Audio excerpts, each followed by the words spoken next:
রাত তখন প্রায় 12টা। গুলশান 2-এর 81 নম্বর সড়কের এইটাই নম্বরের বাসার নিচে মিছিল নিয়ে জড়ো হতে থাকে একদল লোক। এর আগে রাত প্রায় 11টা 30 মিনিটে সাংবাদিকদের কাছে খুদে বার্তা আসে স্বৈরাচার শেখ হাসিনার দুর্নীতিবাজ রাজনৈতিক উপদেষ্টা এসটি ইমামের ছেলের গুলশানের বাসায় বিপুল পরিমাণ অবৈধ টাকা লুকিয়ে রাখার তথ্য পেয়ে বাড়ি ঘেরাও করেছে বিপ্লবী ছাত্র জনতা। এ সময় প্রতিনিধি টিমের একজনের নাম্বারও দিয়ে দেওয়া হয়।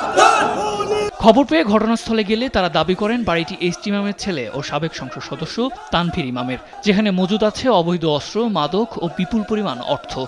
অবৈধ অস্ত্র কথা শুনছি আমরা এখানে খবর পাইছি আওয়ামী লীগের অনেক লোক আছে এখানে। আমরা যে গোপন সূত্রে খবর পাইছি যারা এখানে যে হত্যা মামলা আসামি তারা এখানে লুকিয়ে আছে এবং এই দেশের অনেক সম্পদ লুটপাট করে তারা এখানে রাখছে।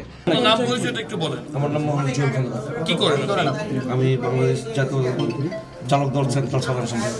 এক পর্যায়ে তারা মেইন গেট খুলে বাড়িটির ভেতরে প্রবেশ করে। এ সময় 3 তলার একটি ফ্ল্যাটের দরজা ভেঙে তারা বাসার সব আসবাব, লাগেজ, ডয়ার ও সিন্দুক তল্লাশি করে। এ সময় আইন শৃঙ্খলা বাহিনীর অনুপস্থিতিতে প্রবেশাধিকার নিয়েও তারা যুক্তি দেন। প্রশাসনের প্রত্যেকটা জায়গায় গিয়েছি, পুলিশের কাছে গিয়েছি, তারা কেউ আমাদের ডাকে সাড়া দেয়নি। আমরা সারাদিন ধরে চেষ্টা করেছি, প্রশাসন সাড়া দেয়নি, তাই আমরা নিজ দায়িত্ব প্রশাসনের কাছে হস্তক্ষেপ করব। 20 বছর ডিভোর্স হলো ওরা থাকে, যা করার আমরা করছি, আপনারা যা করার করছেন। প্রায় আধ ঘন্টা পর সেখানে পুলিশ এলেও তারা গণমাধ্যমে কথা বলতে রাজি হননি। পরে আইন শৃঙ্খলা বাহিনীর সামনে দিয়েই স্লোগান দিতে দিতে বের হয়ে যায় তারা। বাড়ির কেয়ারটেকার জানান এটি তানভীর ইমামের সাবেক স্ত্রীর বাসা। এ সময় বাড়িটি থেকে স্বর্ণলঙ্কা সহ বেশ কিছু মূল্যবান মালামাল লুটপাটের অভিযোগ করেন কেয়ারটেকার।